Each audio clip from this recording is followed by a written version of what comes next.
Hepimizin yakından tanıdığını sandığı, ancak çok da iyi tanımadığını düşündüğüm bir lezzete yolculuk yapacağız. Nachos. Nachos, Kuzey Meksika kökenli bir Tex-Mex, yani Texas Meksika yemeğidir. Yemek totopo ekmeklerinden, bilinen adıyla tortilla cipslerin peynir ya da peynir bazlı bir sosla kaplanmasıyla oluşur. Genellikle atıştırmalık olarak servis edilir. Yapılan araştırmalar neticesinde nachos isminin Ignacio Anaya'dan, yani nachos'u ilk yapan kişiden geldiği bulunmuştur.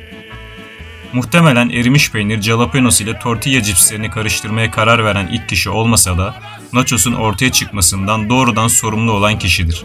Adını nachos'a vermiştir diyebiliriz.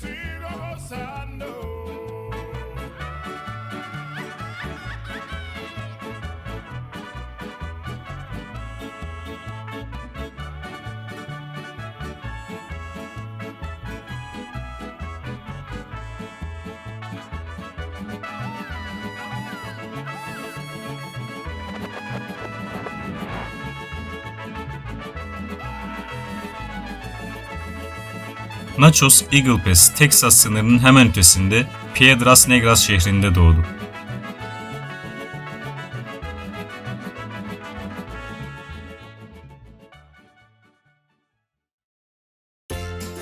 Ignacio Nacho Anaya 1940 yılında Victory Club'da düzenli bir müşteri olan Mamie Fina'nın ve diğer 3 kadına normalden farklı bir atıştırmalık getirip getiremeyeceğini sorduğunda bu cipsi yarattığını söylüyor. Hikayenin derinine inelim. 1940'ta bir öğleden sonra 4 Eagle Pass hanımı, kokteyl saati atıştırmalıklarında yeni bir şeyler aramak için Victory Club yemek odasına girer.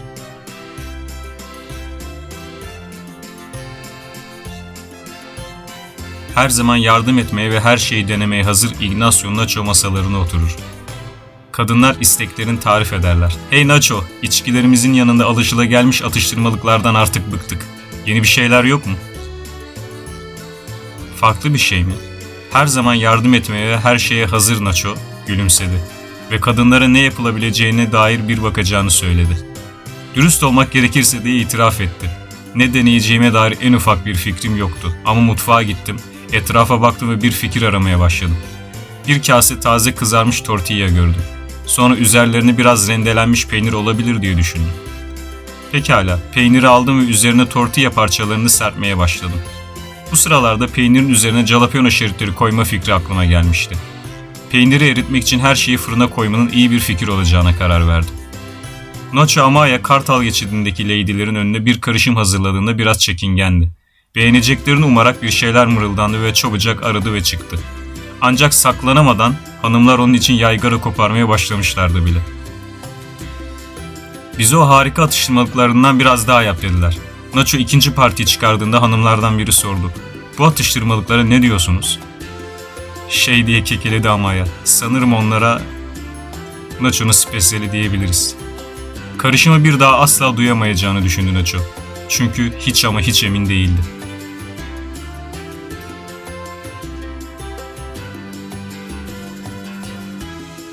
Yanılmıştı. Ertesi gün işe geldiğinde garsonlar "Nacho spesiyeli nasıl yapıyorsun?" diye sordular. "Dün gece onları aradık ama ne olduklarını bilmiyorduk bile."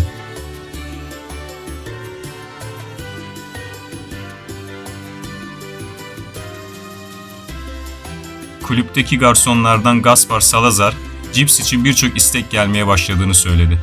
14 yıldır Amerika Birleşik Devletleri Meksika sınırında aşağı yukarı bu böyle. Lezzetli nachos'un ünü Rio Grande'nin tümünden Juarez'e yayıldı. Nachos hayranları tarifi her yere taşıdılar. Nacho'nun mucidi Piedras Negras'ta yaşadı. 18 yıl Teksas'ta kaldı. Birkaç yıl San Antonio Standard Times için çalıştı. 1929-1930'da Bayan Crosby'nin Acuna'daki ünlü restoranında Del Rio'nun karşısında çalıştı. Sonra Torreon'daki Cafe Apollo'ya gitti. Ancak Chefe de Coquine olarak Nacho Amaya'nın görevleri arasında artık Rio Grande'nin iki yakasındaki yüzlerce dostunu selamlamak, sohbet etmek, onların rahat olduğundan emin olmak, iyi hizmet almak ve iyi vakit geçirmek de vardı. Çünkü o artık ünlü ve aranan biriydi. Nachos'un mucidi. Yemeğin popülaritesi hızla Teksas ve Güneybatı'ya yayıldı.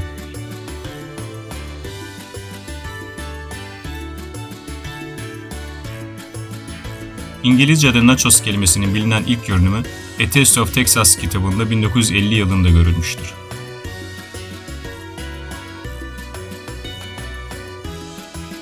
Peynir sosuyla hazırlanan tortilla chips ile çanak değiştirilmiş bir versiyonu Frank Limberto tarafından 1976 yılında pazara sunuldu. Bu sürüm ballpark chips olarak tanındı.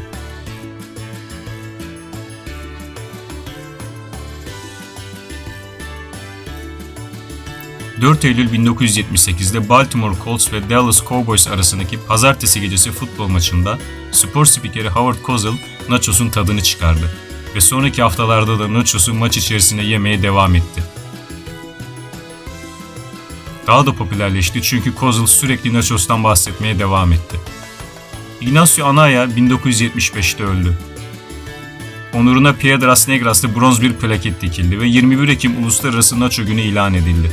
Anaya'nın oğlu Ignacio Anaya Jr. yıllık nacho yarışmasında yargıç olarak görev yaptı.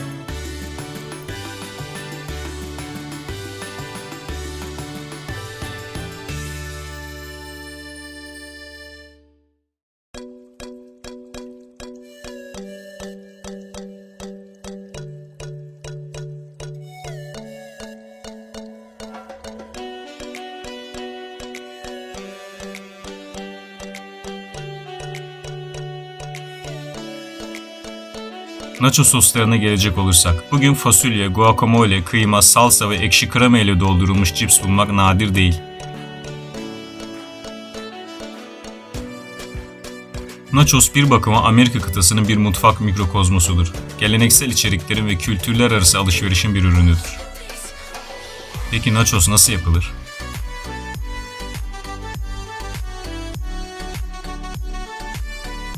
Yedi adımda bunu tarif edebiliriz. Orta boy bir kase içerisinde salata malzemelerini karıştırıp kenara alın.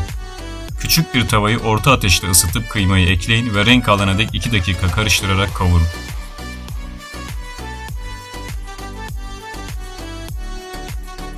Ayçiçek yağı ve soğanları ekleyin ve 2 dakika daha soteleyin. Sarımsak, tuz ve fasulyeleri ekleyin ve kıymanın suyunu almasına izin vermeden kavurun. Ocaktan alın. Sunum tahtası ya da tepsisine mısır cipslerini yayıp üzerine cheddar sos ilave edin. Üzerine hazırlanan kıymalı harcı ekleyin. Üzerine domatesli salatayı ekleyip yanında limon dilimiyle servis edin.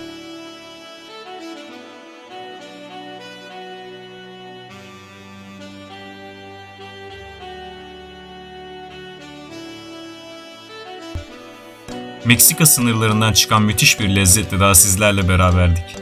Nachos'un hikayesi böyle. Kendisiyle gerçek anlamda tanışmak büyük mutluluktu.